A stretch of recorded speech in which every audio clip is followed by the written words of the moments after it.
আমরা লাইলাতুল কদরে নফল নামাজ পড়বো 2 রাকাত 2 রাকাত করে। মাগরিবের পর থেকে ফজরের আগ পর্যন্ত এই সময়ের মধ্যে যখনই আপনার সুযোগ হবে তখনই আপনি নামাজে দাঁড়াবেন এবং নামাজে দাঁড়িয়ে প্রথমে নিয়ত করবেন যে আমি এখন 2 রাকাত নফল নামাজ কিবলামুখী হয়ে আল্লাহর সন্তুষ্টির জন্য আদায় করিতেছি।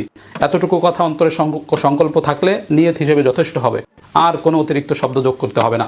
এইভাবে নিয়ত করে আল্লাহু আকবার বলে দাঁড়িয়ে যাবেন, সানা পড়বেন সুবহানাকাল্লাহুম্মা অথবা আল্লাহুম্মা বাঈদ বাইনি। সানা পড়ার পরে আউযুবিল্লাহ বিসমিল্লাহ পড়ে আলহামদুলিল্লাহি রাব্বিল আলামিন সূরা ফাতিহা শেষ করার পরে বিসমিল্লাহ পড়বেন। বিসমিল্লাহ পড়ে যে কোনো একটা সূরা পড়বেন। এখানে নির্দিষ্ট কোনো সূরা নেই যে এই সূরা পড়তে হবে, যে কোনো সূরা আপনি পারেন পড়বেন। প্রয়োজনে এক সূরা বারবার পড়বেন, প্রয়োজনে একাধিক সূরা প্রথম রাকাতেই পড়ে ফেলবেন, কোনো সমস্যা নেই।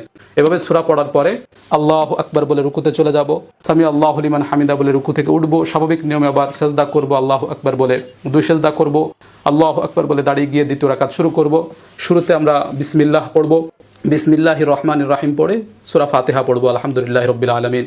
সূরা ফাতিহা শেষ করার পরে আবার বিসমিল্লাহ পড়ে যে কোনো একটা সূরা পড়ব, একাধিক সূরাও পড়তে পারি বা এক সূরা বারবারও পড়তে পারি। এভাবে সূরা পড়ে আবার আমরা আল্লাহু আকবার বলে রুকুতে চলে যাব, এরপরে সেজদা করব, 2 সেজদা করে বৈঠকে বসে যাব, তাশাহুদ পড়ব আত্তাহিয়াতু লিল্লাহি, এরপরে দুরূদ শরীফ পড়ব, এরপরে দোয়া মাসুরা পড়ব, এরপরে সালাম ফিরাবো, আসসালামু আলাইকুম ওয়া রাহমাতুল্লাহ, আসসালামু আলাইকুম ওয়া রাহমাতুল্লাহ। এই যে হয়ে গেল লাইলাতুল কদরের নফল নামাজ।